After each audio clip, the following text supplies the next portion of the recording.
এবং বৈষম্য বিরোধী ছাত্র আন্দোলনের যে সমস্ত ভাইয়েরা এ যাবৎ পর্যন্ত শাহাদাতের অমীয় সুদা পান করেছেন, মহান আল্লাহ যেন তাদেরকে শহীদের সুযোগ্য মর্যাদা দান করেন।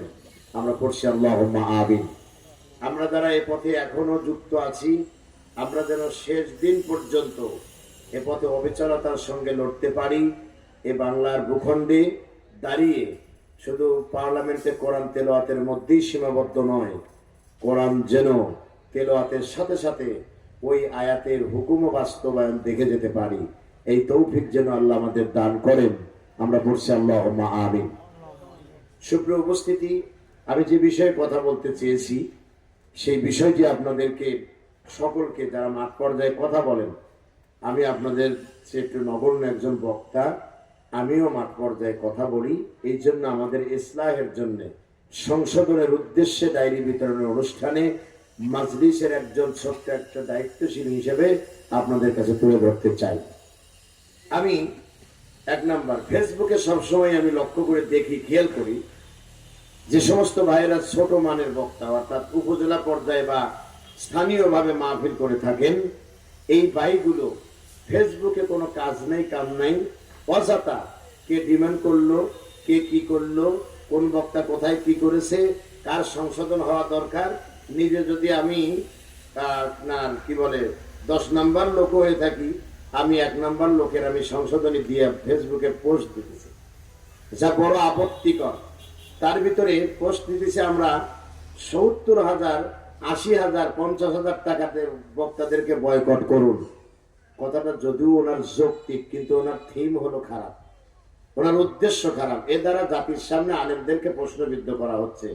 2 নাম্বার হলো, যারা ডিমান্ড করতেছেন, আমি একজন বক্তা হিসেবে যতটুকু জানি, এই ছোট ছোট দালাল ছাড়া এত টাকা দিয়ে ওরা ওয়াজের কোনো কমিটি খুঁজে পাবে না। এরাই যা কমিটিকে বলে যে অমুক বক্তা কেনে দিয়ে এত টাকা লাগবে।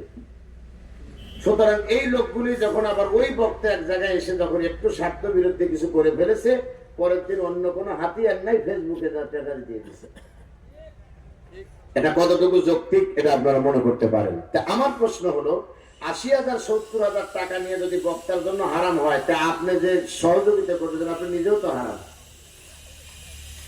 এই কথাটা আমাদের মাথায় রাখার জরুরি বলে মনে করি।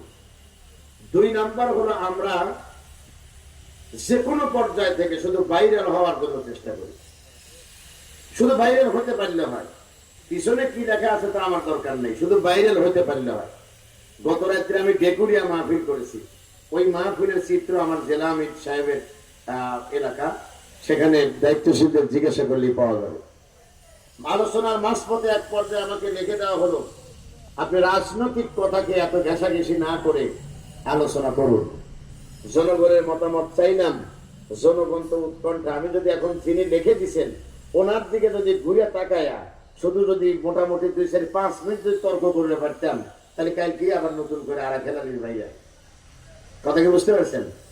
আমি শুধু ওনাকে বললাম যে আমি আপনাকে সম্মান রক্ষার্থে আমি আমার ভাইরাল না হওয়ার নিয়েতে আমি আপনার সাথে তর্ক করলাম না।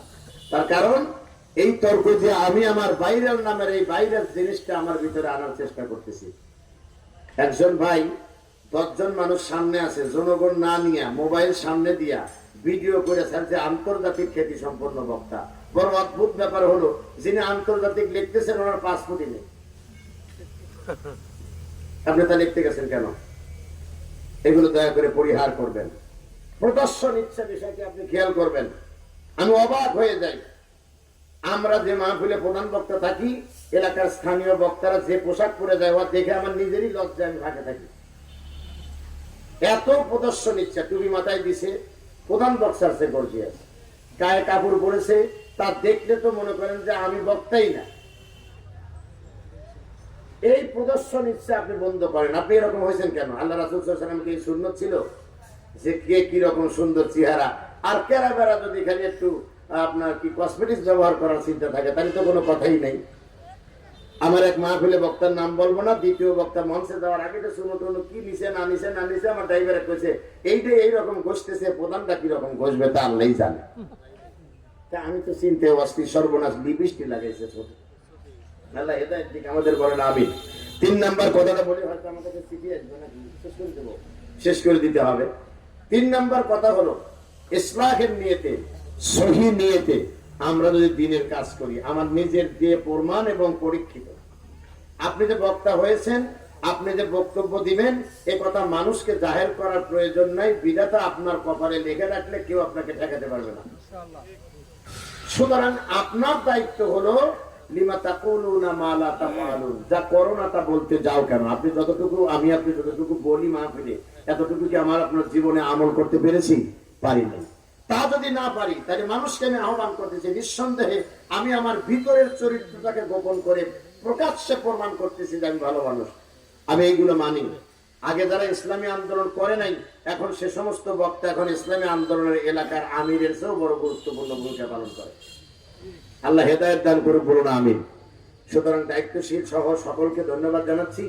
আমি হঠাৎ করে বসে হঠাৎ করে বক্তব্য আমি হয়তো